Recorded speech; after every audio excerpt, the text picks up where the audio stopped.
Our next subject is the G-suit. It is a special suit worn from the waist to the ankles and filled with air-inflatable bladders to keep the blood from pooling in your legs or stomach. The suit is automatically inflated by a system in the aircraft, so remember that fit is extremely important. A loose G-suit may lower your max G tolerance. The calf and ankle area left carelessly unzipped will mean you can't sustain that 6 Gs long enough to track the old pro. The G-suit should function like a squeegee, applying supporting pressure first in the legs.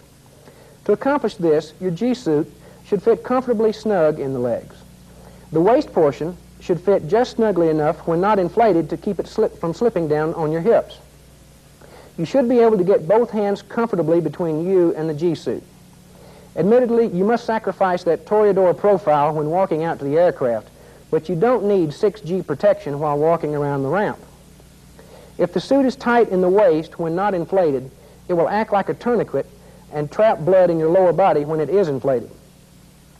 Now that we've considered our body, let's look at the environment in which the air crew fights, the cockpit.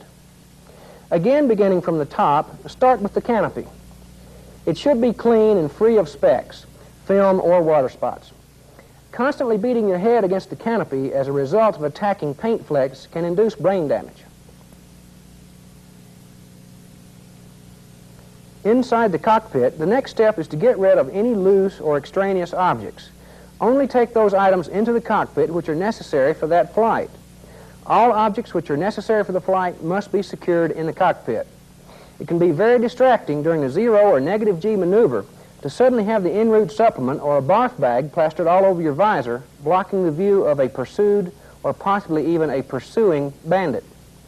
In the same vein, before opening the canopies at the end of an air-to-air mission, inventory all the items and check the top of the ejection seat area.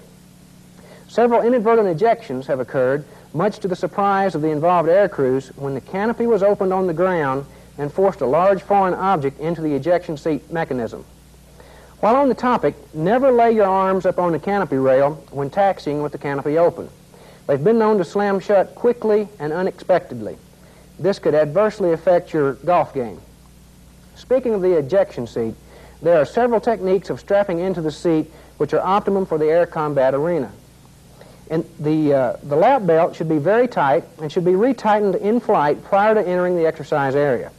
This will enable you to remain in the same seat position during 0 and negative G maneuvering. On the other hand, the survival kit straps should have some looseness to enable your torso to twist around left or right for check and 6. The seat height itself should be adjusted so that while sitting erect, the top of your helmet is 1 or 2 inches below the canopy. The rudder pedal adjustment is very, very important. You as a passenger must stay away from them. And so adjust these fully forward, and if you have any doubt, ask. Now we'll talk about the man himself. Maneuvering the aircraft in the air combat arena requires that we function under stress in a high G environment.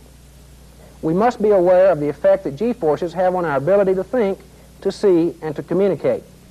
Probably all of us have experienced tunnel vision, or gray out, or blackout, but even prior to these effects, G forces can affect your performance, sometimes insidiously. Visual pickup ranges are degraded when operating at more than 1 G. As an example, many times while on patrol, you can padlock on a distant bogey, perform a 4 or 5 G turn into him, and during the turn you may lose sight, even though you haven't experienced a gray or blackout. This is because enough blood has been diverted from the brain to cause an otherwise unperceived loss of visual acuity.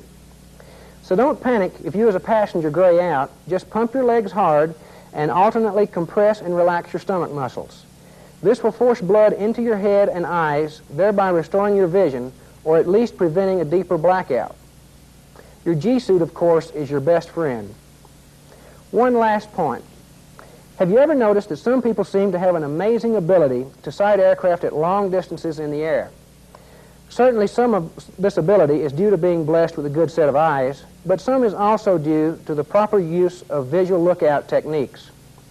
These can greatly enhance the possibility of a visual pickup.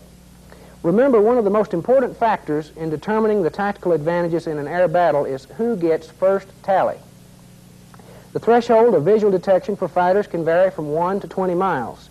This depends on the aircraft aspect and size, altitude, weather, and the sun position. In order to approach these limits of detection, the eyes must be focused to infinity. This can be accomplished by focusing on an object such as a cloud or the ground, which is 3 to 5 miles away. This will give depth of field or an area of sharp focus from less than one mile to infinity.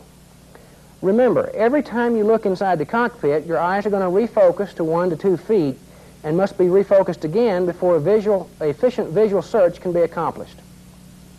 Once the eyes are properly focused, search in one portion of the sky in a definite, organized manner of scan, either in the vertical or in the horizontal. Once detection is accomplished, it may be impossible to take your eyes off the other aircraft without losing visual contact. You should advise the other crew member, or your wingman, or GCI, that your performance of other duties will be degraded by using the code word padlocked. In summary, we've discussed some of the frequently used basic fighter maneuvers. The low yo-yo or acceleration maneuver, which can be used to gain smash and increase closure. It involves a cut-off heading in order to close in for the kill. On the other hand, when too much closure threatens an overshoot, the high yo-yo can be used to bleed off speed and decrease the overtake. The scissors maneuver consists of a series of turn reversals by both opponents, each trying to make the other one overshoot. Remember that in this case, the blips may remain merged for a while, but will be moving on the scope unless the fighters are maneuvering in the vertical. The Immelman turn requires lots of smash, and your fighter should be 5,000 to 8,000 feet below the bandit. Your fighter's blip will appear to stop and then reverse directions. If your fighter has excessive overtake and a possible flight path overshoot as well, he may initiate the quarter plane maneuver. This would be as a last-ditch effort to arrive in firing parameters. We've also covered some of the equipment used by the pilot in his environment and a few of the many considerations that an aircrew is constantly faced with. I hope you have the chance to visit a fighter unit, take a few rides, and learn just as much as you possibly can about air-to-air combat from the pilot's point of view. Most importantly, I want you to always remember that there is a person, another human being at the other end of that radio, and he is depending on you to check his six, because his life is just as important to him as yours is to you.